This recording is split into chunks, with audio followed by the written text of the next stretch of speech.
everybody, welcome to episode 1 of Everybody's GSA. I'm your host, Riavaughnn. Hey, that rhymed. I'm Ria, my pronouns are she, her, or they, them. I'm the writer and host of this podcast. It's an idea that came to me early September, but getting the content ideas, courage, support, and creativity to actually get some movement going on this project has taken a little longer than I'd like to admit.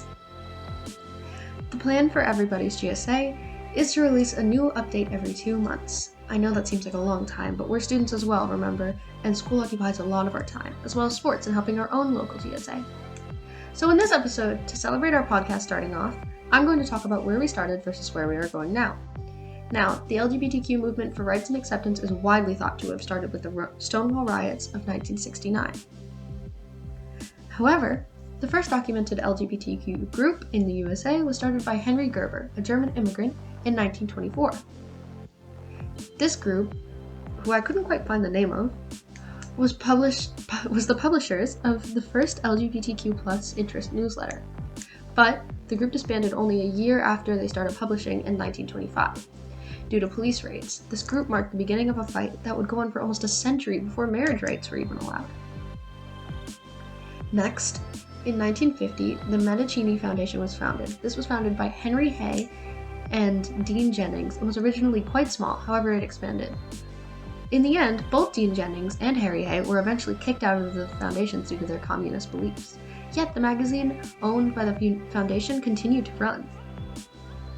The first lesbian publication began in 1955 by a group called the Daughters of Bilitis. This publication was called The Ladder. In each issue of The Ladder, 4 main principles were posted on the inside cover. They were as follows: education of the variant, education of the public, participation in research projects, and investigation of the penal code as it pertains to the homosexual. I'm sorry if I butcher anything, by the way. My pronunciation is painfully impacted by my stammer and my American accent. Alright, so by now we've reached the 1960s, the times of headbands, skirts, music, and police raids. Yeah, well, the Stonewall Riots happened in 1969 when the police invaded the Stonewall Inn, as it was frequent for police to raid gay bars. Fun fact, the Stonewall Inn is still up in Manhattan today. I visited it before. It's been upheld rather well, in my opinion. Anyway, when the police raided, they arrested 13 people. And when they found patrons suspected of cross-dressing, they would take them to the bathroom to, quote-unquote, check their birth sex, which is absolutely a violation of privacy. And oh yeah, disgusting. At one point in the riot, a policeman hit a lesbian over the head and pushed her into a police van, according to History.com. Before being pushed down, she shouted at onlookers to do something, which finally set a match to years and years of built-up kerosene. This fire would long become the LGBTQ movement of today, burning away all of those years of discrimination and hatred towards people who are homosexual. After Stonewall, a new group formed and led many protests. This group was called the Gay Liberation Front and had split off from the Medici Society, which I mentioned earlier, the one started by Henry Hay and Dean Jennings. This group was one of the first to fight back by using confrontation with political officials.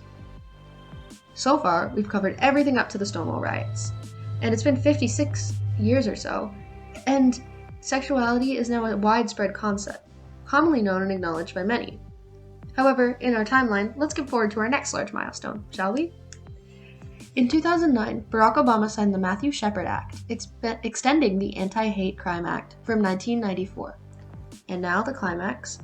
In 2015, the Supreme Court legalized same-sex marriage. We'd finally made it. Equal rights were just in sight.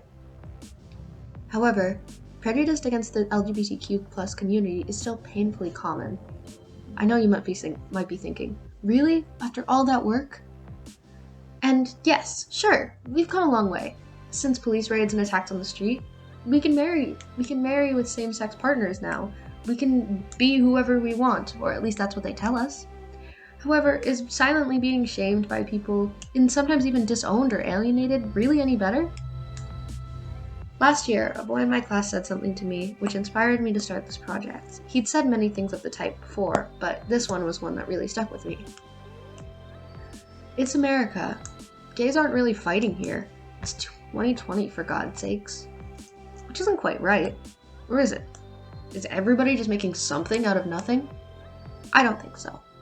So that's why I've started this podcast.